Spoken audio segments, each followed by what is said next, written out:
Alright, it looks like the highest point we hit, KDR, was 2.0 for the season. And then the last 20 matches fell off pretty hard. So now I'm just putting together a list. I wanted to do a final statistics video.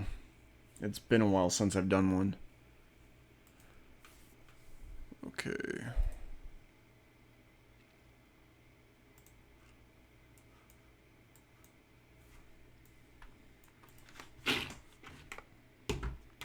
This is season 15.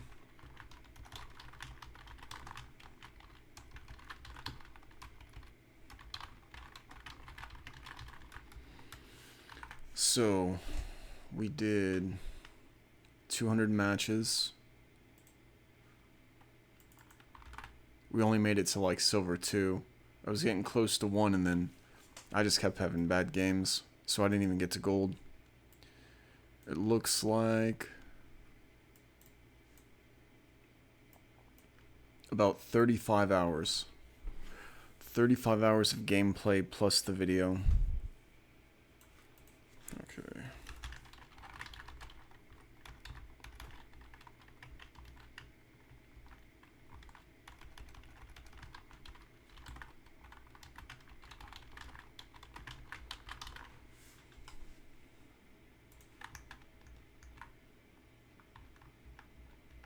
I have to throw the highlights in there too.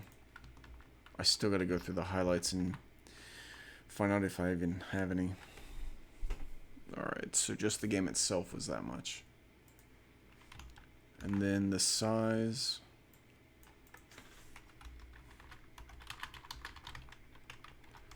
We were playing in 4K at 120 FPS.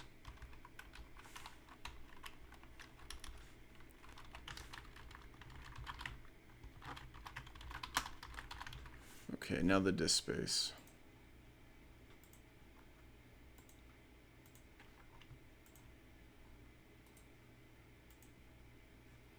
Okay.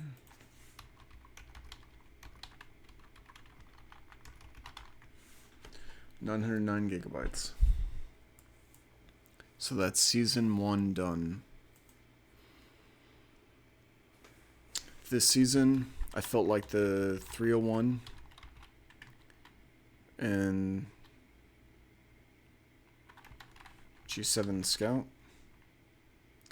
I felt like those were the best. Wingman was pretty good, and the Alternator. Those 3 guns were pretty damn good. Every other gun that I tried didn't feel great. So I got through my matches, it wasn't bad. My only issue with a lot of the FPS games these days, everyone, there are people that cheat. There are people that are just really fucking awesome. It feels like even in bronze and silver, most people have auto aim. And typically in a game, it's not supposed to feel that way. Typically, you play bronze, silver, gold. Gold gets a little rough, diamond, platinum, predator. Then that's the best in the world. So that's when it's supposed to be like every match is a sweaty match.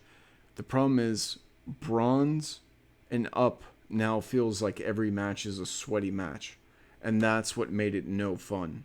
Because you're not able to improve your aim or your positioning because you're fighting someone that's perfect, that does not miss, that's locked on to you. So then you just have to out-position them and outthink them. But you have to do that all the time. It becomes exhausting. And when you have 2 teammates that don't know their ass from their elbows, it makes it even harder.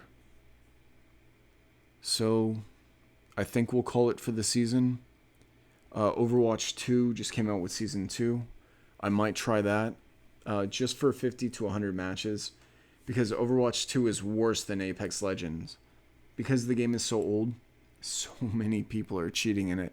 And you can go online right now and look at XIM, the video out there. They have people are downloading software and using hardware like Chronos. It literally gives them perfect aim.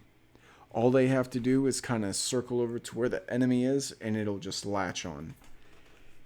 It makes every FPS game pointless. But this